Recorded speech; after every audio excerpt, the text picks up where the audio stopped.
తల్లే ఒల్లిరుసుకుందే కోడెలాగల్లే యాప పుల్లల షేదు నమిలిందే రామ రామ రామ రామ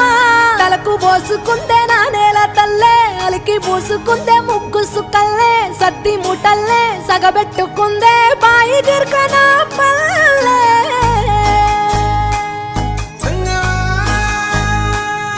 ఏ తెల్ల తెల్లని పాలధారలల్ల పల్లె తెల్లారుతుంటదిరా గుళ్ళోని గంటలు కాడెట్ల మెడలోన జంటగా మోగుతూ ఉంటాయిరా నాగలి భుజన పెట్టుకుంటే దోస్తులు చెయ్యేసినట్టేరా కొట్టు గోదా పక్కన ఉంటే కొండంత బలగం ఉన్నట్టురా చల్లగాలి మోసుకొచ్చెరా సేను సిలకల ముచ్చట్లు దారి పొడుగు సెట్ల కొమ్మలా రాలుతున్న పూల సప్పట్లు గట్టి మోపులు కాల్వ గట్టులు చెమట